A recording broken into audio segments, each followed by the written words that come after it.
हाथरस कांड को देखते हुए स्वामी प्रेमानंद जी महाराज ने श्रीधाम वृंदावन में रात्रि को 2:30 बजे भ्रमण कार्यक्रम को स्थगित किया है।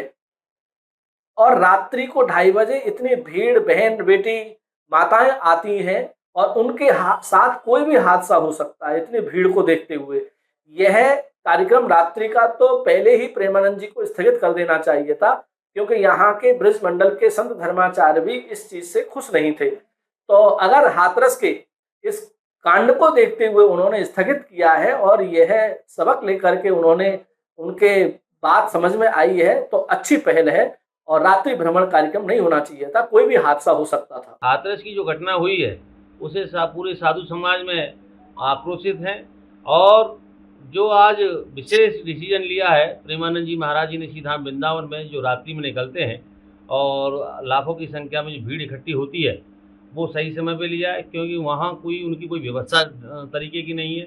भीड़ को काबू करने की कोई उनके पास व्यवस्था ठीक नहीं है। तो उन्होंने जो फैसला लिया है वो हमारे हिसाब से सही लिया और उन्हें पूर्ण रूप से क्या है कि उसे परमानेंटली ही बंद कर देना चाहिए, क्योंकि ये परंपरा नहीं है साधु समाज की। ये ना हमारी कोई संतों की परंपरा है कि वो रात्रि में निकल के कहीं इस तरह की हम यात्रा निकालें, क्योंकि व्यवस्था कहीं पे भी बिगड़ सकती है, कहीं पे भी कुछ भी हो सकता है। तो ये प्रेमानंद जी ने बहुत बड़ा डिसीजन लिया, अच्छा डिसीजन लिया है, जिससे साधु समाज की गरिमा और सच्ची बची रहेगी।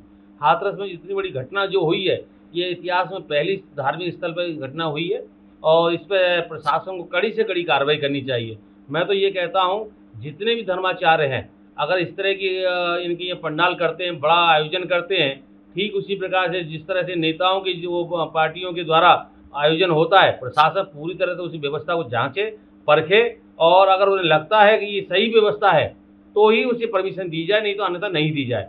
क्योंकि आजकल के धर्माचार्य अपने आप को साधु लिखने लगे हैं। बताइए क्या कहाँ का साधु है? अपने आप को भगवान बोलते हैं, अपने आप को शंकर बोलता है और पैंट शर्ट पहनता है, जूते पहन के। कहाँ परंपरा दी जाती है? कहाँ की परंपरा है? किस द्वारे की, किस नाथ की परंपरा है? ये इसके लिए हम लोग घोर विरोध करते हैं और प्रशासन को शीघ्र ही इस पर कड़ी से कड़ी कार्रवाई, जिन लोगों ने आयोजन किया है, जो लोग इसके तथ्य के पीछे हैं, इतनी बड़ी नरसंहार हत्या हुई है, उसके लिए साधु समाज में बहुत बड़ा दुख प्रकट करते हैं और साधु समाज इसमें सख्त नाराज है। और ऐसे बाबा स्वयंभू जो बने हुए हैं, अपने आप को भगवान का अवतार मानते हैं, प्रशासन को उनके ऊपर एक्शन लेना चाहिए, क्योंकि जिससे समाज और सनातन की परंपरा बची रहे।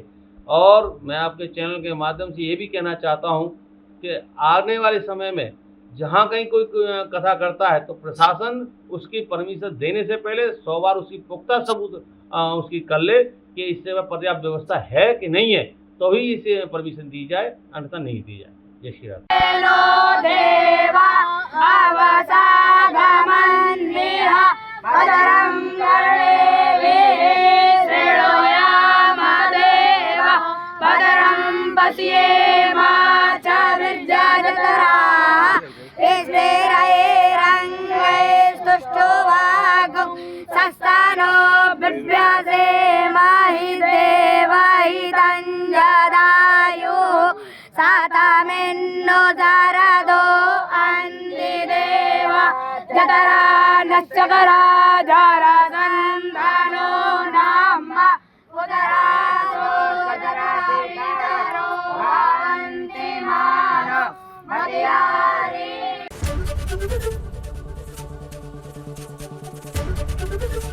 एबीपी गंगा, खबर आपकी, जुबान आपकी।